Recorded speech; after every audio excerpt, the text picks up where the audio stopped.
because wealth is a game of value creation, and dollars follow value. So, what I want to make sure that we do is, first of all, build out a framework that if you leverage, you can achieve economic independence somewhere between 3 years and 7 years. 3 years if you're already on a pretty good track, and 7 years if you're addicted to lifestyle and probably have a bunch of money that you need to pay back to someone, all right? So the good news is this isn't some 30-year trajectory where you set money aside and you budget because budgeting sucks, or where you scrimp or save or pinch pennies till you get blisters on your fingers, because that's not the road to wealth. Yet if we read most financial books, that's what they want you to believe. That if you just hand your money over to other financial experts, that one day, someday, compound interest is gonna kick in and then you're gonna have a bunch of money. That hasn't worked. You know, I hear the word generational wealth as they kind of introduce me, and I hear about like what the 1% do, and yet I think back, because David and I were in Italy this summer together. I invited him out to our villa when we were there for a few months, and the reason I went there was to reconnect with my roots. See, my great-grandfather left Italy in 1913, which is an interesting year to choose to leave, because the reason he left is because he was being taxed so heavily by the Italian government and the mob because he lived in San Giovanni. And when he left, he had to leave his wife, who was pregnant with their first child, and then he got on a ship. He had mazzasoli, which is honey bread, so that it wouldn't spoil. Not sure he had enough food to make it all the way to the United States in the name of making a better life and being the catalyst for the legacy that I'm now responsible for in my own family. Once he got here, they didn't even understand him because he didn't speak English, and they changed his name when he went through Ellis Island. So his last name was Iaquinta, now it's Iquinto all of a sudden because he shows up. He gets on a train, he takes that train all the way to a small town in Utah called East Carbon, where he becomes a goat herder, lives in a freaking tent just to save up enough money to hopefully send some home for them to be able to live, and at the same time, hopefully be able to buy a home and then bring them over to live with him again. That was a 7-year process before he saw his daughter, who was almost 7 years old, and before he saw his wife again. And then he became a coal miner. I'm from a coal mining town where my grandfathers and even my father were coal miners. I decided to mine something other than coal. I decided to mine wealth. And what I mean by mining wealth is coal's a pretty dirty energy, but each one of you have your own energy that is very clean, and I call that a soul purpose, S-O-U-L. It's your values, it's your abilities, it's your passion, it's your purpose, it's the best container of who you are. And when I heard the investment panel, even in the world of investing, we can talk about a concept like that. Because in investing, when you heard, hey, if you had $1 million, what would you do with it? And the answer should be different for everyone because they were discussing something called investor DNA. Investor DNA is, what is it when you look at your own core values and your own core competencies and what really drives you, and then focus instead of diversify. See, the ultra wealthy, they're not overly diversified. They might diversify when they have so much wealth, they need to find places to put it, but to get there, it was a game of focus. Andrew Carnegie said he put all of his eggs in one basket and watched it like a hawk. So, see, my great-grandfather didn't have a lot of wealth to manage necessarily, but he did something that was kind of a gift for my family, because I realized the reason he had to leave his family for 7 years, because he didn't understand what I'm going to teach you today. That's why it's so important to me to make sure to get this message out there, because he didn't have the team, he didn't have the insight, because here's the bottom line, and I would write this one down. Hard work with the wrong philosophy still equals bankruptcy, still equals poverty. If hard work equaled wealth, these damn coal miners would be the richest people we know. But when you think coal miners in West Virginia or Price, Utah, we don't think about a lot of wealth. We might think about black lung, you might think about death, you might think about a life, which it really was. So it's really important that we build out the proper framework and that we abolish kind of this, failed financial experiment in the world of retirement planning. Like, first, can we just retire that concept of retirement? Like, that's a bad notion. The icons that we all look up to, that we respect, that we admire, it's not because they retired. They could have retired long ago. But once they had even more money, they used that to fuel even more purpose. And if your purpose is greater than your problems, if your purpose is greater than the current financial circumstance, then you're going to earn and create a lot more wealth, because wealth is a game of value creation. And dollars follow value. So, What I want to make sure that we do is, first of all, build out a framework that if you leverage, you can achieve economic independence somewhere between 3 years and 7 years. 3 years if you're already on a pretty good track, and 7 years if you're addicted to lifestyle and probably have a bunch of money that you need to pay back to someone, all right? So the good news is this isn't some 30-year trajectory where you set money aside and you budget because budgeting sucks, or where you scrimp or save or pinch pennies till you get blisters on your fingers, because that's not the road to wealth. Yet if we read most financial books, that's what they want you to believe. That if you just hand your money over to other financial experts, that one day, someday, compound interest is gonna kick in and then you're gonna have a bunch of money. That hasn't worked.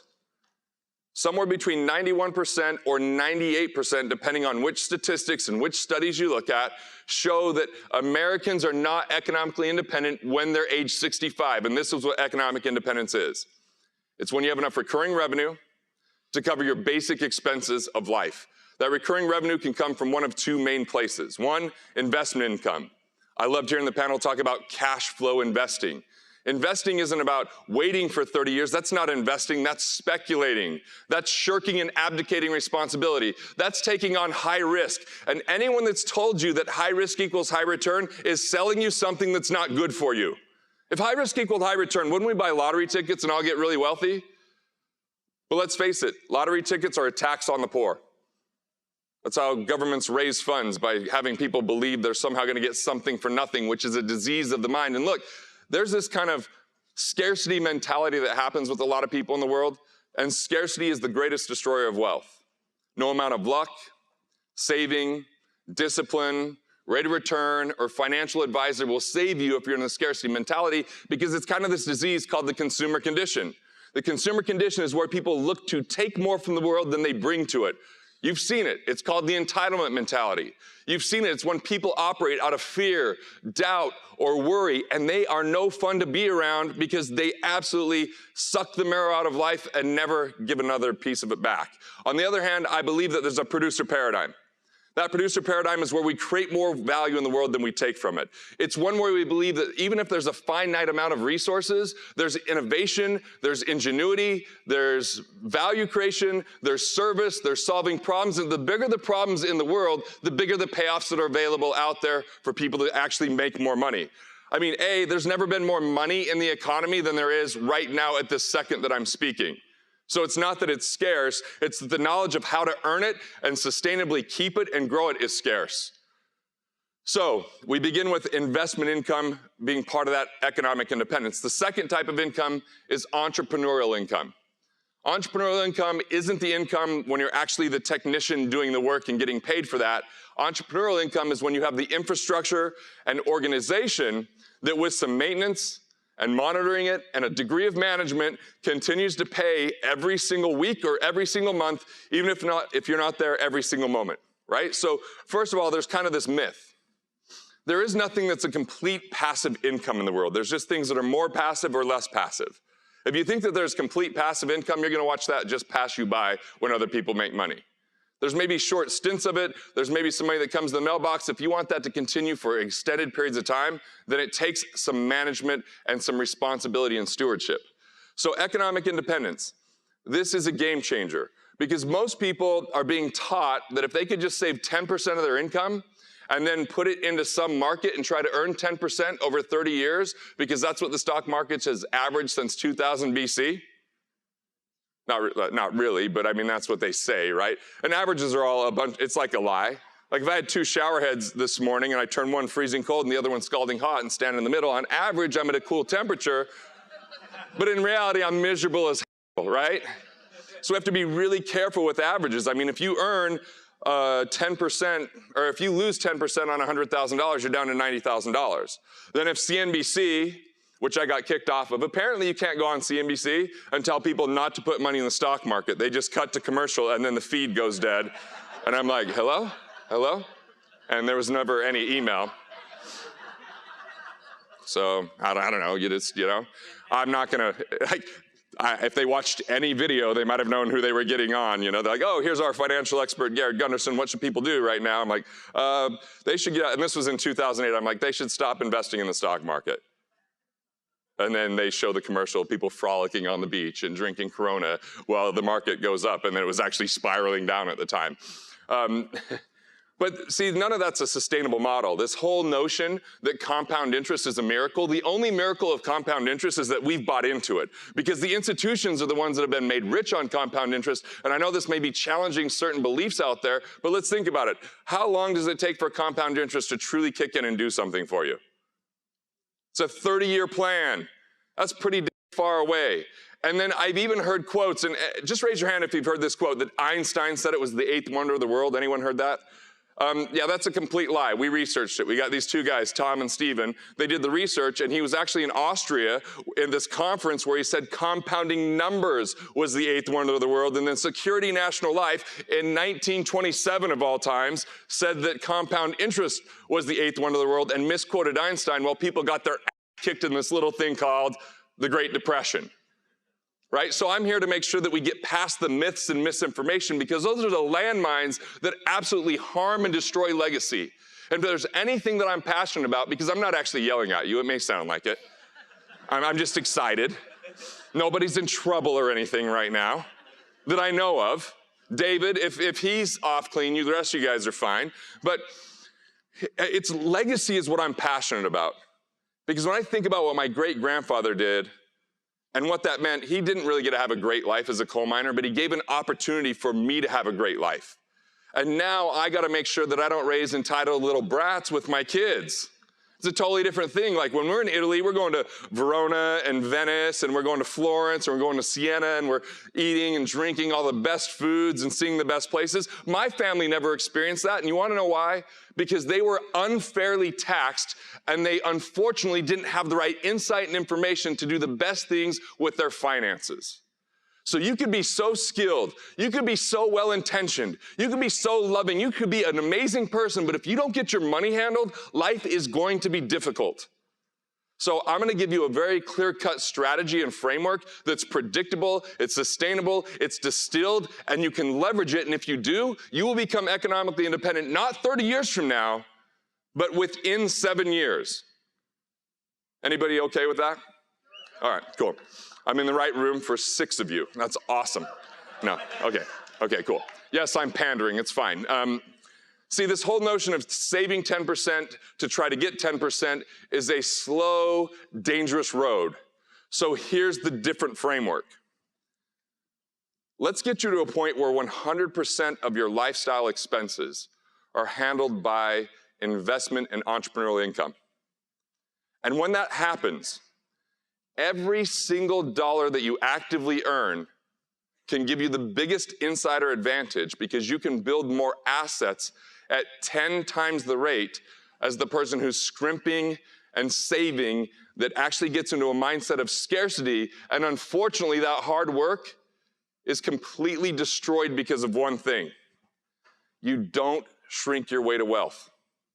The reductionist thinking that has permeated people's minds in the world of finance and been propagated by financial institutions has absolutely destroyed people's wealth, to the point where they're being taught that high risk equals high return, like I talked about before, or that it takes money to make money, as I talked about before, or all these kind of notions that are damaging, and they get people to be so debilitated that they don't take action anymore.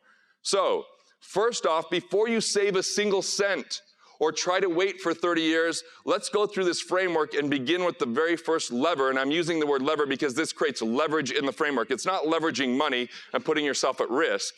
I'm talking about leveraging knowledge. I'm talking about leveraging ideas and relationships in a way that produce better and more consistent results. And the first lever to economic independence is to boost your profits. Or, let me say that really simply, keep more of every dollar you make. So have you ever heard the statement or sentiment, live within your means? Anyone heard that? Who would have been so inspired if they're like, here comes Garrett Gunderson, who is going to tell you how to live within your means? Who would have just been like, oh, hell yeah, I need to make it back early to hear about how I need to live a shitty life so that I can have a bunch of money when I am too old to spend it with my artificial hip. Yeah, that's like the main notion out there. Like, and look, that was one of the early books I read, was The Millionaire Next Door. Anyone read The Millionaire Next Door? Spoiler alert and earmuffs if you don't want to know the ending of that book, but I'm going to save you some time. The Millionaire Next Door, it's Christmas season, so it's a lot like the first half of A Christmas Carol. If you will be a miserable miser, you too can be a broke millionaire that no one likes because you don't turn on the air conditioner in the summer, because that's going to save you some money. Oh yeah, you know people like this, right? Like I remember my buddy Marcus, like he lives in Vegas, and we used to be buddies. We're not really buddies anymore because I would go to Vegas and he's like, dude, I'll pick you up at the airport. I'm like, sweet. And then he would roll up and like his hubcap would like roll across the street with like the antenna that was a hanger from his closet, you know? No air conditioner. Have you ever been into Vegas with no air conditioning? It was an experience where I'd roll down the window and it felt like there was a blow dryer blowing in my face. So then I'd roll the window up and it felt like I was in an infrared sauna that had been on too long, and I just wanted to punch him in the throat. And then we get to his house and I'm thinking, oh God, finally some relief, and his thermostat was at 86. And I was like, bro, if I pay you $5, could we get that all the way down like 79 or something? That'll feel like Antarctica, right? But that's those people that think that wealth is about what you can stop and reduce and not do. And you read the books and it's all about that. And what those books miss out is on, first of all, the magic to wealth is being a freaking entrepreneur.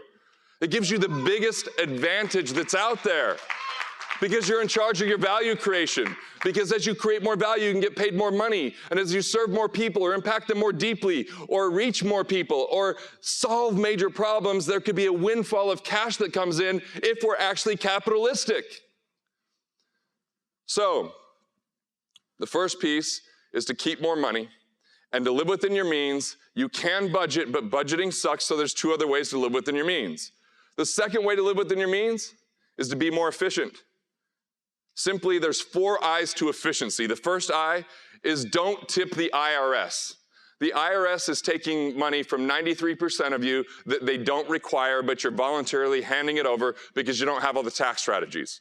Number 2, the second I is interest. If people have more than one loan, there's an 80% chance that they're paying more interest than they need because they either don't have the right credit score, the right collateral, or the right connections, or the right cash flow reporting. And it doesn't even mean that you have to refinance sometimes. Sometimes you can streamline that or renegotiate that and put more money in your pocket. The third I is investments. There's 2 ways that people become less efficient with their investments that are so substantial that if you could correct these 2 things, you're gonna have a ton more money. Like in the world of investing, we usually get to hear about percentages. Like they love percentages because percentages make us feel like it's not a big deal. Like 1%, that's no big deal. Unless you're in the world of sailing and you're gonna go like from North America and you're gonna go across like the Atlantic Ocean and try to get to Britain. If you're 1 degree off, you're just in the wrong hemisphere. No big deal, you know? It's the same thing in your finances. So if you had $100,000, you invest that for the next 30 years and they show you this stupid lie called 10% in the stock market year in and year out, that grows to 1.74 million. That sounds awesome. Now, what if you have 0.8%, so less than 1%, in non-performing fees? Like non-performing fees like legal fees, admin fees, 12B1 fees, which are marketing fees that you pay to the mutual fund companies, or certain expense ratios for fund managers that aren't doing their job or they're not beating out the other indexes. Now, instead of having 1.74 million, you have 1.4 million. That's a $340,000 cost because of an undetected, unnoticed fee that sounded so small because it was a small percentage, but it's exponential. If compounding interest is a miracle, guess what? Compounding cost miraculously cost you a ton of money. Now, what if you only get 8% because you have this in some kind of retirement plan in addition to being in mutual funds and those kind of investments? Now it only grows to $1 million. So that's a $744,000 cost because of 2%. So I've got this whole financial nerd network is what I like to call them because they are financial nerds and they are proud of it, like they wear it with a badge. And they're like human ATMs. They're like financial detectives to find out where those things are so that you stop paying for non-performing things and keep that money in your pocket. Now the second part of the third I is downside protection. Do you have a trailing stop loss? If you've invested in someone's business, do you have a UCC filing? If you've invested in some type of other investment with a private individual, did you add some degree of collateral? I mean, think about the financial institutions. When they were up here on the panel, they called a stated loan a stated lie loan, which it typically is, right? Like, oh yeah, I didn't make enough money to get this loan, so I'll just tell you I make more than I made. Now, that's when the banks get in trouble, but when the banks want to be secure, they think of a couple things. Number 1, What can they do to protect their downside? They're not good at real estate. They're not trying to get into real estate. So what they're looking at first is your credit score. Then they look at your taxes, right? Then if you're going to get that property, they're going to make you pay for an appraisal. And even after you pay for an appraisal, they want you to put 20% down. Otherwise, they charge you PMI, private mortgage insurance. And I can go on at the ways that they're protecting their money. Why is it then that they tell us it takes money to make money and high risk equals high return when they're doing the exact opposite? It doesn't take money for them to make money. It takes your money. And they tell us 10% is a good return. But if you're only getting 1% on a savings account and they lend that money out for as little as 2%, what rate of return do they have? 100%. They borrowed your money, not even theirs, for 1%, and they sold it for 2%. And if they screw it all up, then what happens? You pay taxes to bail them out. Do you see that there's a completely different set of rules that they're abiding by? I'm not saying that they're wrong and that they're evil and that they're bad and that we need to not use them. We need to not be used by them. Rig the game in your favor. Start earning interest rather than paying them interest. Start to learn about cash flow banking. You got the book, What Would the Rockefellers Do? It's in your bags. It shows you how you could boost that 400 to 800% on return, protect it from liability, and then increase and boost your cash flows 20 to 50% in the future because you use a coordinated strategy with all of your assets. Should I talk faster, do you think? I was just wondering. So we're 3 eyes in, all right? We got IRS. 93% of people overpay the IRS by $11,430 for every $500,000 that they make if we throw out the people that way overpay. The second thing is interest, and we have a process called cash flow optimization where we find $2,484 per month of lost money just through not differentiating expenses, not understanding what things are destructive to eliminate, what things to address and increase, and then how to restructure loans and renegotiate. The third one was investments. We talked about the fees on that. And the fourth one is insurance. If you have duplicate coverages, improper structure, this is where people lose money on insurance. So of the 4 eyes, let me spend some time on the thing that will provide a huge rate of return for you now. You can put these things on the ground in the next 24 hours. I'll kind of build the framework inside of that, then I'll finish out the rest of the 5 levers to economic independence. So on taxes, here's 2 things to avoid. These are the 2 biggest traps that are out there. The first one is deferring your taxes. If the government owes between 19 and $20 trillion, who thinks in the long term we're going to see taxes go down by a show of hands? Who thinks 20, 30 years from now, we're going to have a lot lower tax rate than we have today? 0. Okay, 0 people. That's a concern to me. And if you decide that you're going to put money in a government qualified plan, you've just invited the worst partner into your life that exists in the world. Want to know why they're a bad partner? Because they say, okay, you put the money in, I'll be your partner, I'll take 40%, but if you get out early, I'll take 50%. And in the future, I might take a bigger percentage based upon my economic circumstance. I don't know what it's going to be, but right now I'm $20 trillion in debt. Who's ready for that partnership? Show of hands, right? That's the trap. That's the trap. Deferring taxes is not saving taxes, it's deferring taxes. Don't get caught in that trap. The second trap, early on in my financial career, before I understood what I understood today, I remember I'm a newlywed and I tell my wife, hey, we're going to get rid of your little red Infiniti car that you love, because there's this obscure thing called the Section 179 for vehicles over 5,500 pounds, where we can write it all off in 1 year on the purchase price. So we're gonna buy a Chevy Tahoe, even though we don't have kids and I just work all the time so we don't go to the mountains or anything, but it's gonna be a great idea to buy a depreciating asset to save tax. See, my wife told me I was a jackass and it turns out she was right.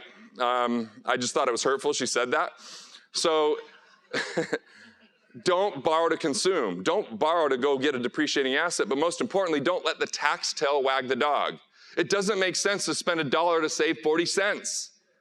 So don't defer and don't just spend. So here's the 3 things to do around your taxes. I'm helping you navigate thousands of pages in just three-piece framework. Here's the deal. If we can save you 10, 20, 30, or a bunch of tax per year, that's the equivalent of scrimping and saving money for decades to create that same amount of cash flow. But let's do that in the next 5 minutes. You guys in? I'm going to go fast. Take down the notes. You've got to have a tax team. The first person on your tax team is a bookkeeper. The second person is a CPA. And here's the deal. It's hard to find the right CPA, but you need someone that is actually a strategist, not a filer. A tax filer doesn't help you. If you're doing multiple millions, you need a tax attorney, and if you own your own commercial building, you need an engineer. There could be up to 4 people on your tax team. Now, you want to be proactive with them, and every single quarter, get on the phone with them and have a brainstorming session. Your job is not to be bridled or limited by the tax code, but just throw crazy ideas out there and have them tell you why that could work or why it can't. Like when I went to Italy this summer for a couple months, I said, I want to write that off. He says, you can't. I'm like, okay, I'm going to have a mastermind while I'm there. I'm going to have David over. I'm going to film some things. I'm going to write a book. I just think better in Italy. I'm going to meet with my wife, and she's part of my corporation. And then all of a sudden, 50% of the trip becomes a write-off by the end of the call. Okay, so you want to brainstorm. Now, the second thing is, you want a different set of eyes on your taxes every 3 years, because if you've missed, you can go back and amend. In 2006, I had 2 business partners die in a plane crash. And I did not get proactive. I didn't talk every quarter to my tax team. I didn't get any information over to them. And I found out in 2008, I had overpaid my taxes $54,000. So instead, the government wrote me a check for once, and I got that money back. So you can amend your returns back up to 3 years. So that's part 1 of the success framework around tax. Part 2, you want to turn all of your expenses that can be legally turned into deductions. Here's your number 1 question. How does this relate to my business? If it relates to your business, documentation is the key. Let me give you some examples. You can pay your kids $6,300 if you have kids under 18, and you don't have to pay taxes on that as long as you can think of things for them to do, including a $2,500 modeling fee would work if you put them on a website or something like that. Or maybe you just have them walk out here on stage with you like Ryan did, you know? Like I've done that with my kids. So you find ways to pay him. Another thing that you could do, who here knows the Augusta rule?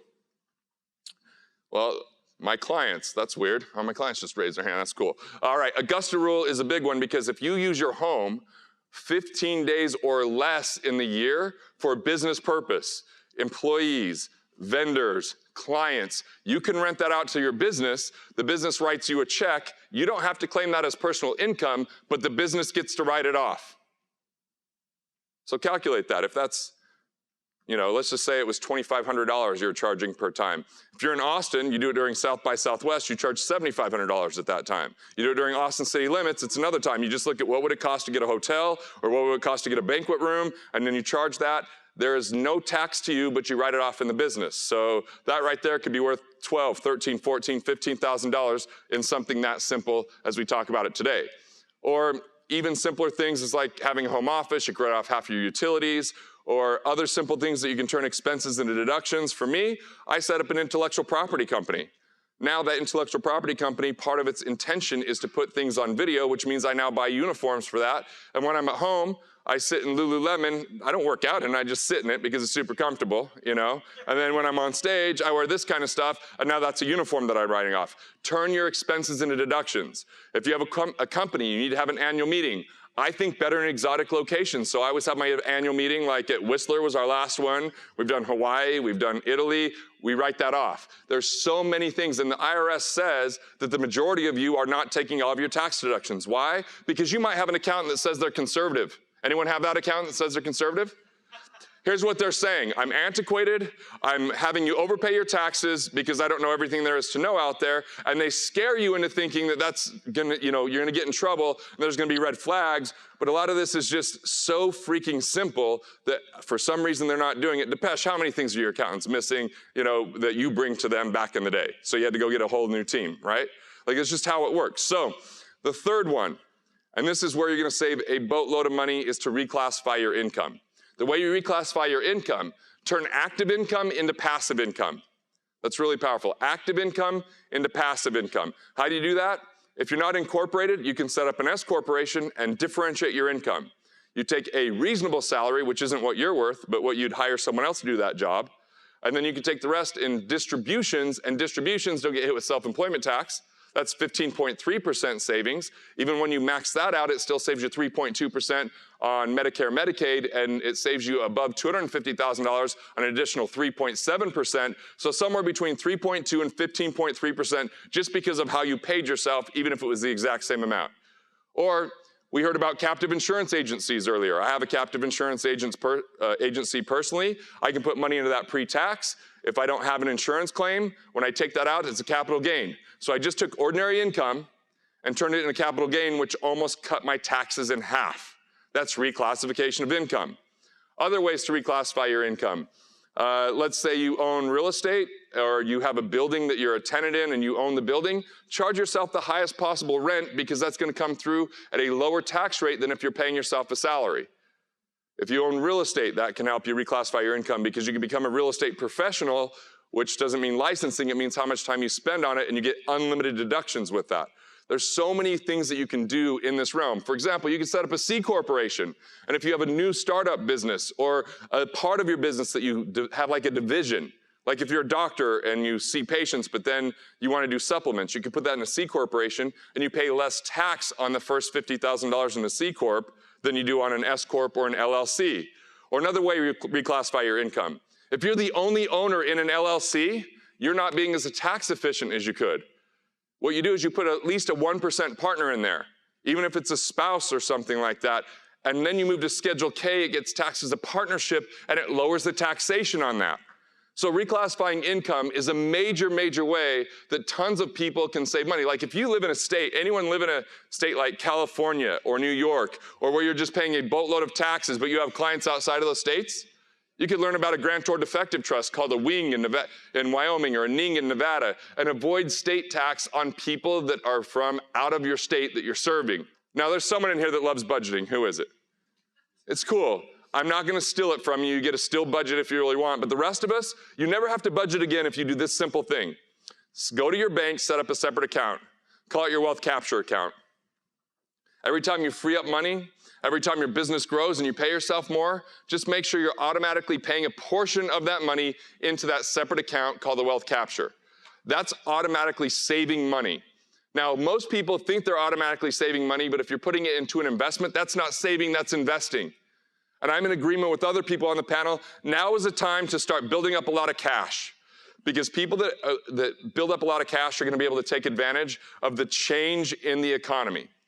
The people that are going to get wealthiest in the near term are not the ones that are chasing the stock market returns, but the people that are sitting in cash that when the stock market finally starts going down and everybody else is like, when do I sell and realize that loss? And now they get into scarcity. Now they're just trying to make ends meet, and they probably got really addicted to a better lifestyle than they deserved because it wasn't about value creation, it was about luck. That's when you can pounce and start buying great opportunities. Businesses are going to be on sale for a different level. Opportunities are going to show up. Like when McDonald's grew massively was during a recession, and they started to buy real estate that they couldn't get before the recession. When Apple started to grow massively is when they started to acquire companies during times when everybody else was cash strapped and they were cash heavy. Start to build up that cash, because rookies always stay invested. They invest early, always, and often. They're told to be mindless drones that dollar cost average, that wait for 30 years, that they're in it for the long haul, but instead professionals sit on cash and then they pounce when the opportunity is right. I want you to be a better investor. I want you to use your investor DNA, only invest in things that you know, and try to avoid the greed gland when you feel like you're missing out, because that's about the time everything's going to start happening and turning, because that's when the mass hysteria comes in. Like, have you ever heard of tulip mania? Anyone heard of that? There was a time where tulips were the most expensive commodity in the world because of the hype around tulips. Like, that's some dumb shit. But it happened. So, the third way to live within your means is to expand your means. Expand your means. Yeah, keep more of what you make. That's the first lever. The second lever is to strategically engineer wealth, which means find your economic independence number. What is it? Reverse engineer and say, what's the number one thing you could do today to get there faster? What's the second thing you're going to do? What's your foundation? Do you have that handled? Do you have the right car, home, liability, disability, medical, life insurance, business owner policies, corporate structures, estate plans, and liquidity? That's your foundation. Don't skip that. Because if you skip the foundational piece, you're one incident away from having wealth confiscated from you. And all of us are in store for financial surprises. Yet we can address 90+% of them with proper planning, that if that happens or when something happens, it doesn't have to confiscate your wealth or derail you. See, the Rockefellers understood this. When you read that book, and hopefully you do, because it's not that pretty of a book. Killing Sacred Cows is prettier. My son asked me that. Like, that's a 10-year-old's question. Which book do you think looks nicer, Dad? Killing Sacred Cows? Like, who cares? But yeah. But if it just sits in your bag, it doesn't do any good. If you read it, you'll see that the Rockefellers are on their 6th generation of wealth. Most families that wealthy never make it past the 3rd generation, and the Vanderbilts had more money than the U.S. Treasury, yet 9 years after Cornelius died, they had doubled their net worth and his oldest son died, and then within 54 years, the first Vanderbilts started dying broke because they never addressed protecting their money. They never addressed handling these things that could happen to confiscate the wealth, and the more successful you are, the more you're susceptible to the success tax. The success tax is people want what you have. Or there was times I did so well in real estate that I thought I was really smart, but I just had good timing and I had nothing to do with it. So all of a sudden I thought if one's good, 100's better, right? That's a success tax. And be careful with all the semantics out there in the financial world, because you're gonna hear in the next few years about all these losses in retirement plans and in the market. And right now we're having this big run up, but the money isn't lost. Be crystal clear about that. The money is transferred into other people's hands. And the ignorance tax is the worst tax of all. So money doesn't disappear or go out in the woods and get buried very often, unless like we're in the mob days or something like that. Instead, it goes to people who are in the know and people that are playing a game that is already rigged against them. So I want to make sure this framework gives you the game to rig in your favor. So the first part of strategically engineering wealth is build the foundation. The second part is safety, which creates sustainability. That might be things like learning about umbrella policies, having asset protection trust, building up, an opportunity fund, getting lines of credit so you have liquidity. That's what that could be. And then the third piece is growing it, building that cash flow plan to become a better investor. The third lever to economic independence. The first one was keep more of what you make. The second was strategically engineer wealth. The third one is to accelerate investment income. Any money you have right now that's not producing cash flow, if you're not economically independent, is a huge opportunity to get to that advantage where you can get 10 times the growth. Because all of a sudden, every active dollar could go be reinvested. So turn those lazy assets into cash flow. If you have retirement plans, you can learn about a 72T distribution. That allows you to get that money out without the 10% penalty. Or self-directed IRAs, where you open up to the world of investing instead of just the brokerage houses of investing. The fourth thing, another big game changer, scale business revenue. All these books, I heard Ryan ask a question about Tony Robbins' book, and here's the thing about that book. It is a great map on how to be better at being middle class. I'm sorry, it is. I don't mean to be mean about it, but like he says, hey, owning a business is risky, but Tony didn't make his money putting his money in index funds or indexed annuities or any of that. He made his money being a world-class speaker and owning a whole bunch of businesses, and I want you to remember that is don't go invest in other people's boardrooms or other people's visions or other people's dreams before you fully funded your own. Don't prematurely diversify. Usually premature is not a good word, right? Like premature babies. I can't think of other things that would go with. Sorry, I have a comedy show I'm doing tomorrow. So scaling your business revenue, invest in people, processes, technological procedure, build that. Find ways that you could build more cash flow without you being directly involved every step of the way. You're gonna build more equity. Business is three-dimensional, equity, cash flow, and personal fulfillment, because you can actually connect to and course correct in the things that you're doing in that business. And the fifth piece of this is to make it count. You don't get a second chance at a first-class lifestyle. This whole notion, if you just defer and sacrifice, then one day, someday, you're gonna be happy. If you learn to be a miser, you don't just flip the switch one day and go like, oh cool, now I'm abundant, I'm a nice person, not an asshole that just saves every dollar and just thinks about money 24/7. That doesn't work that way. What happens is, if we buy into the reductionist thinking and scarcity, you will never be wealthy even if you have a decent-sized bank account. Because you'll feel like if you utilize that money or spend that money, that all of a sudden you're harming your net worth. Net worth is relatively worthless if it can't be converted to cash flow. I know people have had big net worth and had big bankruptcy that went along with it because it was illiquid, because they didn't understand how to manage cash flow. And this notion of retiring by accumulating money, wealth accumulation is slow. You want to be fast and sustainable, it's wealth acceleration, it's cash flow, it's velocity. See, here's the old equation. Wealth equals money times rate times time. So if you want more wealth, they say add more money. That's stupid. Okay, if I add more money, I'll have more in the future? Maybe. Depends on how bad the investments are that you choose, right? Second, take more risk. Who was drunk on Wall Street that's like, let's just tell people high risk equals high return to sell this piece of crap investment, right? And then time, oh yeah, just wait longer. That's great news. And if none of that works, they say move to Ecuador. You know, it's cheap there. You might have dysentery when it's over, but you need to die early. You didn't have enough money. That's a crappy model. Here's the different model. Velocity is the GDP, which is the output of our economy, divided by the money supply. What that means is the more times dollars circulate through goods, services, experiences, the more they circulate, the more wealth that's built. That wealth isn't a finite pie. It's not a zero-sum game.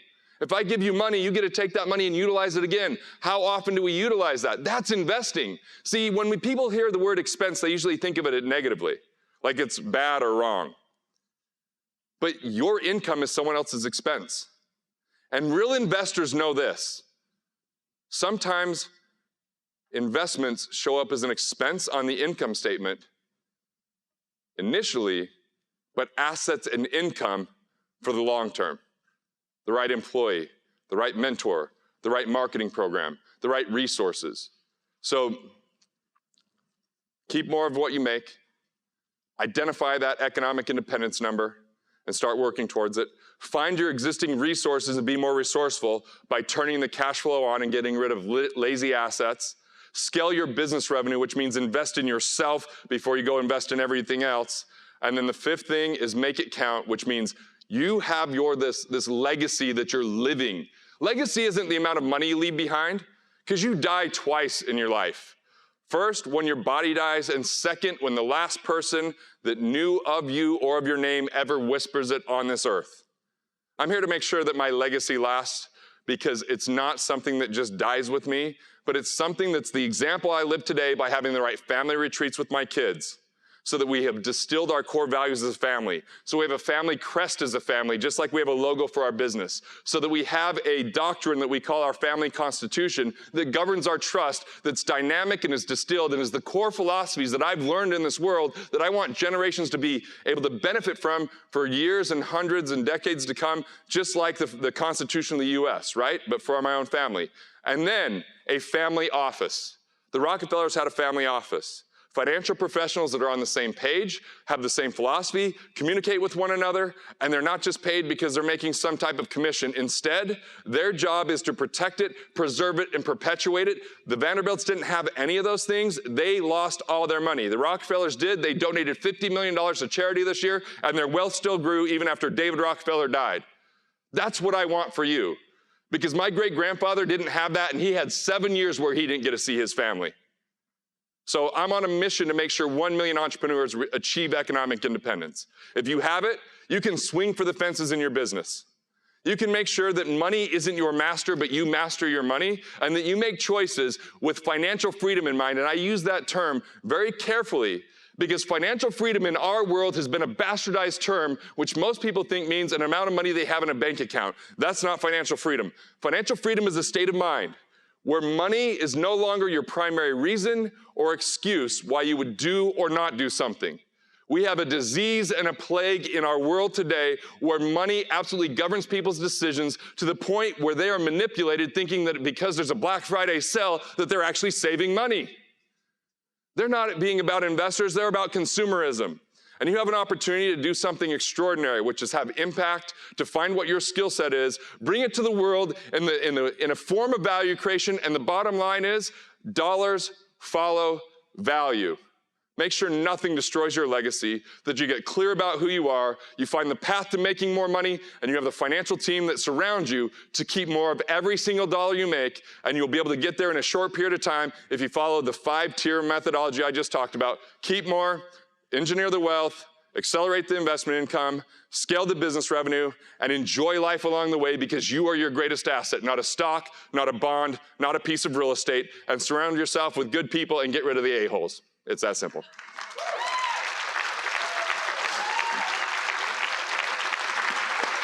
Give it up for Garrett Gunderson.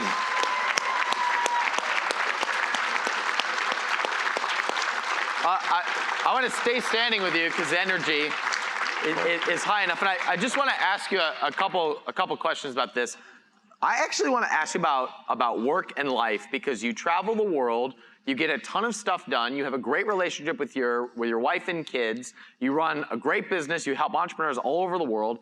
How the heck do you stay so centered and present and still get everything done? How in the world do you do that? Okay, this will be a couple pieces to this question. The first one, and I think the first time I ever shared it, we were sharing a stage on a panel at Amazing. And I've gotten even more clear about this, but what I figured out is I have to categorize people into 3 categories. First is people I'm friends with. People I'm friends with, I say yes to their invites, and I invite them to things all the time.